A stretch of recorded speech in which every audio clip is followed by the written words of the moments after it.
Welcome to my views and news. Several viewers in comment section in private emails, messages asked one question. They said, Sajid, you and others were saying that Tigray forces would never surrender. They would never uh, sign an agreement with surrendering of heavy weapons and light arms by Tigray forces. What happened? Why did they sign the agreement? Was TDF about to collapse? And which mistakes were made by Tigray forces in the third round of fighting, which started in August, at the end of August, and ended at the start of November? Uh, yes, TPLF and TDF both made some mistakes or miscalculations. You can call them mistakes or miscalculations. We'll only restrict ourselves to the third round of fighting in this video. I won't start from November 2020. Let's just start from August, end of August, 24th of August, when a third round of fighting started between Tigray forces and Ethiopian federal forces, regional forces, Eritrean military as well. Three main miscalculations.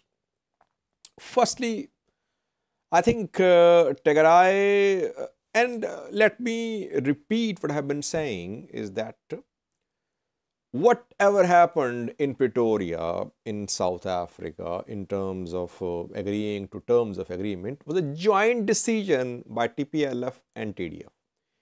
You cannot blame just TPLF. In fact, TDF is the main, Tigray military commanders. You can use the term because Tigray military elite, Tigray military commanders were planning, organizing, monitoring this armed campaign. TPLF are politicians mainly. Debretsion, Getachew, they're not generals. So, if militarily Tigray forces suffered a setback, who is more responsible? TPLF or military command of Tigray, military officers of Tigray? Obviously, Tigray is military officers. Because they planned the war.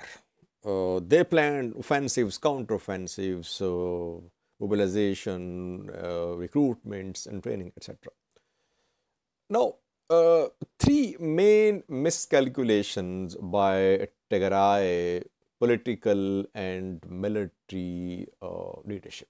First is that I think Tigray leadership was not expecting Eritrea to intervene in third round of fighting, which started in August. Like we saw that in the second round of fighting, when Tigray forces attacked Amhara Far regions in July 2021, Eritrea did not join the war.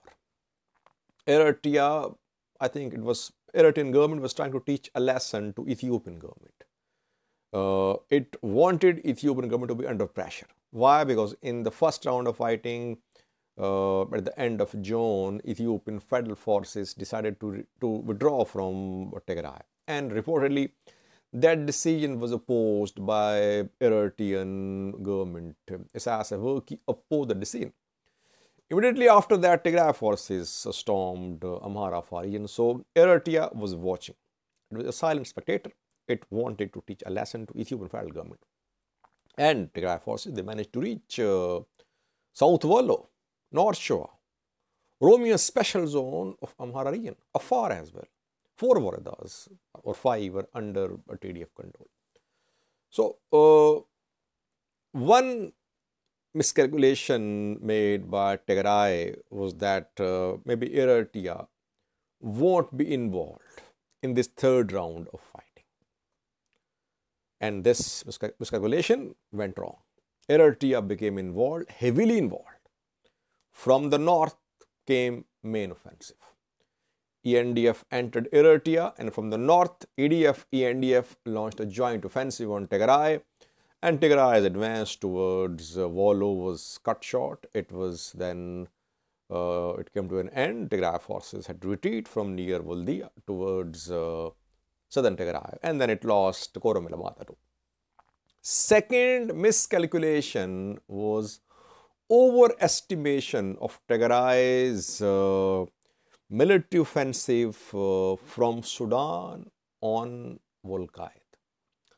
For months, Tigray fighters were making preparations there. They were being armed, trained. Hundreds were there. And they were hoping that through a quick action from Sudan and from Takeze, Tigray forces will enter Volkite. And we saw fighting close to Humera. But that offensive did not work. Overestimation of Tigray fighters' military capabilities in Sudan near Ethiopia-Sudan border. Second miscalculation. Third mistake is an internal one.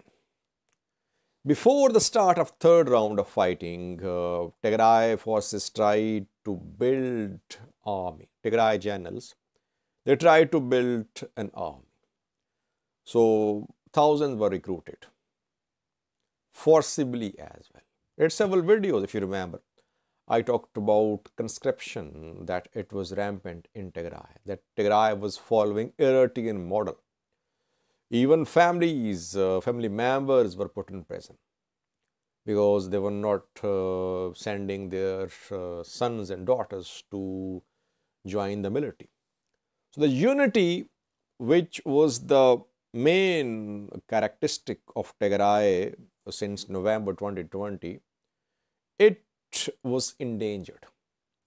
Those who were supporting Tigray, they criticized Tigray back then. If you remember, several journalists, I won't name anyone, who were pro-Tigray, pro-TPLF, they wrote against TPLF. Why? Because conscription was underway in Tigray. So that struck a blow to Tigray's internal unity.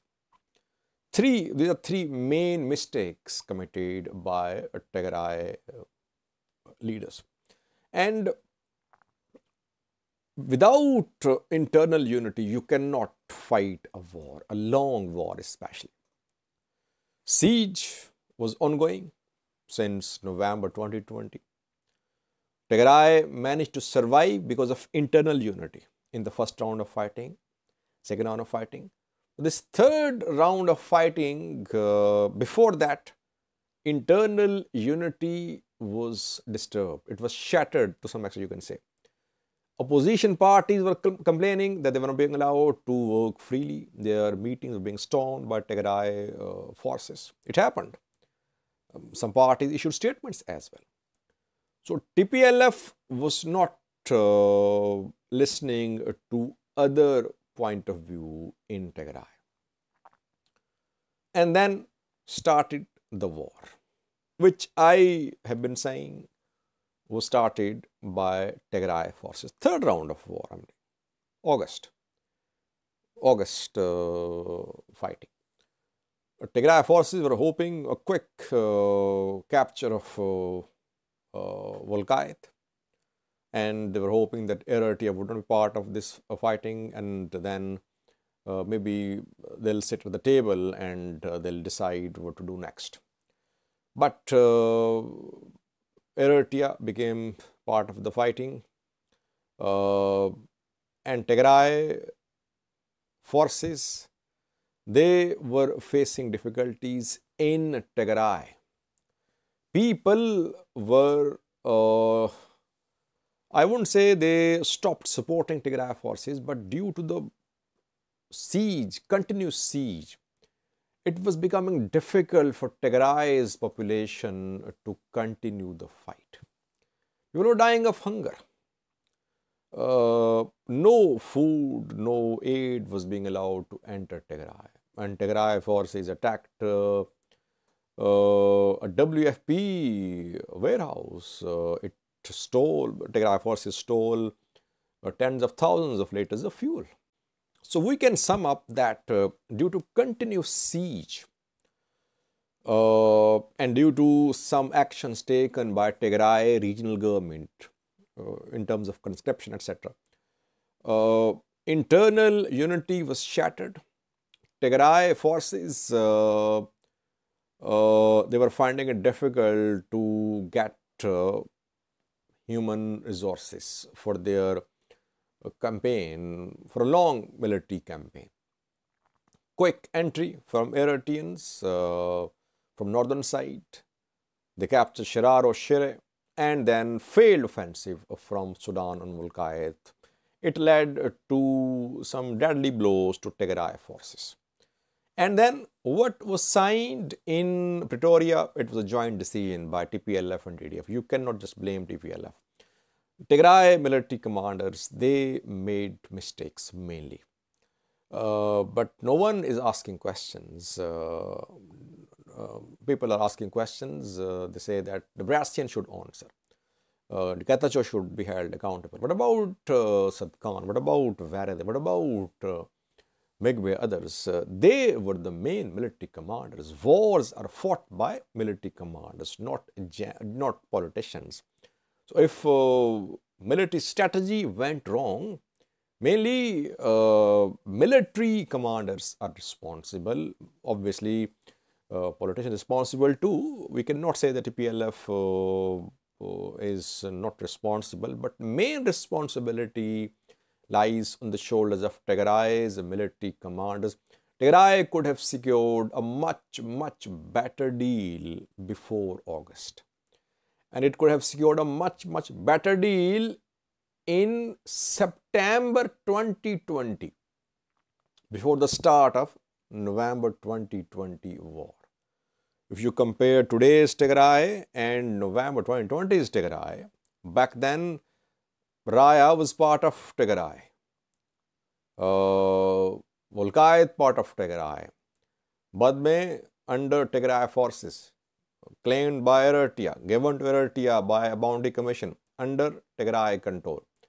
So back then, had there been some genuine will to resolve the conflict through dialogue, Tigray could have secured a much better deal.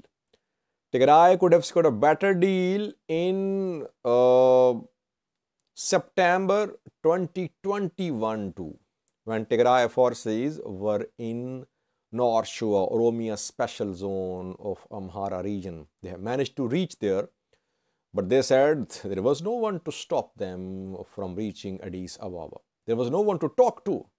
That was said by Sadkan, Getachew as well.